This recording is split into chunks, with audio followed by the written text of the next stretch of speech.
దేవుని నామమున మీ అందరికీ నా వందనములు. ఈరోజు దేవుని వాగ్దానము ఇర్మియా గ్రంథము 39వ అధ్యాయము 18వ వచనము ఆఖరిలో, నీ ప్రాణమును నీవు దక్కించుకొందువు, ఇదే యెహోవా వాక్కు. చూడండి, ప్రస్తుత పరిస్థితుల్లో ప్రతి ఒక్కరు కూడా తమ ప్రాణాలని గుప్పెట్లో పెట్టుకొని ఏ రోజు ఏం జరుగుతుందోనని భయపడుతూ జీవిస్తున్న రోజులివి. కానీ దేవుడు ఏమంటున్నాడు ఇక్కడ, నీ ప్రాణాన్ని నువ్వు దక్కించుకుంటావని మాట్లాడుతున్నాడు. చూడండి, ఈ యొక్క పరిస్థితిలో మన మీద మనకి నమ్మకం లేని ఈ యొక్క కాలంలో దేవుడు మనకి తోడుగా ఉండి మనకి అభయం ఇస్తున్నాడు. నీ ప్రాణాన్ని నీవు దక్కించుకుంటావని. కాబట్టి ప్రియ స్నేహితులారా, మనం భయపడక ఆయనపై నమ్మకం మనము ఉంచగలిగినప్పుడు దేవుడు తప్పకుండా నీ ప్రాణాన్ని కాపాడుతాడు. అందుకనే ఆదికాండము 45వ అధ్యాయం 7వ వచనంలో ఏమంటున్నాడు, ప్రాణముతో కాపాడుటకును దేవుడు మీకు ముందుగా నన్ను పంపించెను అంటున్నాడు. చూడండి, ప్రాణముతోనే మనల్ని కాపాడుటకు ఒక్కొక్కరు హాస్పిటల్స్కి వెళ్తూ అసలు తిరిగి వస్తామా లేదా అనే భయాందోళనలో ప్రతి ఒక్కరు కూడా భయపడుతూ ఉన్నారు. ఏ క్షణం ఏ సమయము ఎలా ఉంటుందో తెలియని పరిస్థితుల్లో మనము బ్రతుకుతున్నాము. కానీ ఇక్కడ దేవుడు అందుకనే ఏమంటున్నాడంటే, ప్రాణముతోనే మిమ్మల్ని కాపాడటానికి దేవుడు మీకు ముందుగా ఉన్నాడంట. ఇంకా ఎందుకండి భయము? మన ముందు దేవుడు ఉన్నాడనే విశ్వాసాన్ని, నమ్మకాన్ని మనం ఉంచినట్లయితే తప్పకుండా దేవుడు నీ ప్రాణాన్ని నిలబెడతాడు.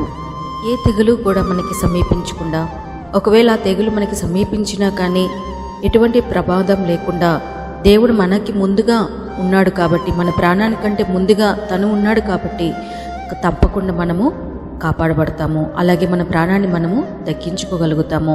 కాబట్టి ప్రియ స్నేహితులారా, ఎటువంటి భయాందోళనలకి మీరు గురి కాకుండా దేవునిపై నమ్మకం ఉంచి, దేవా నన్ను కాపాడు, ఈ తెగులు నా గుడారాన్ని సమీపించకుండా నా గుడారానికి నువ్వు తోడుగా ఉండమని నువ్వు ప్రార్థన చేయగలిగితే తప్పకుండా దేవుడు నీ ప్రార్థనని ఆలకిస్తాడు.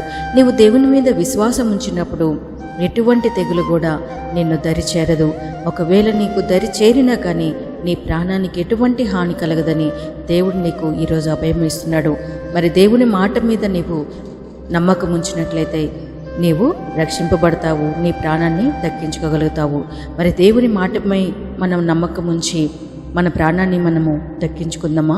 ఈ చిన్న వాక్యం దేవుడు దీవించునుగాక. ఆమేన్. ప్రార్థన. ప్రేమగల తండ్రి, నీ పాదాలకి స్తోత్రం తండ్రి. నిజమే తండ్రి, ప్రతి ఒక్కరము తండ్రి నాయన మా ప్రాణాలను గుప్పెట్లో పెట్టుకొని బ్రతుకుచూ ఉన్నాం ప్రభా. ఏ క్షణంలో ఏం జరుగుతుందో, ఎక్కడి నుంచి ఏ కబురు వస్తుందో అని తండ్రి నాయన భయపడుతూ ఉన్నాం ప్రభా. కానీ నువ్వు అంటున్నావు నీ ప్రాణానికి ఎటువంటి ప్రమాదం లేదు అని తండ్రి అభయం ఇస్తున్నావు ప్రభా. నాయన నీ యొక్క మాటపై మేము విశ్వాసం ఉంచి నమ్మకం ఉంచి మేము తండ్రి నాయన మీకు లోబడి జీవించే జీవితాలు ప్రతి ఒక్కరికి కూడా దయచేయమని, మీ యొక్క కాపుదల భద్రతను మేము పొందుకునే కృపను దయచేయమని, ఈ యొక్క కాలంలో మీ రెక్కల చాటును మమ్మల్ని మీరే భద్రపరిచి కాచి కాపాడి సంరక్షించమని యేసు నామమున అడిగి వేడుకుంటున్నాం మా పరమ తండ్రి. ఆమేన్.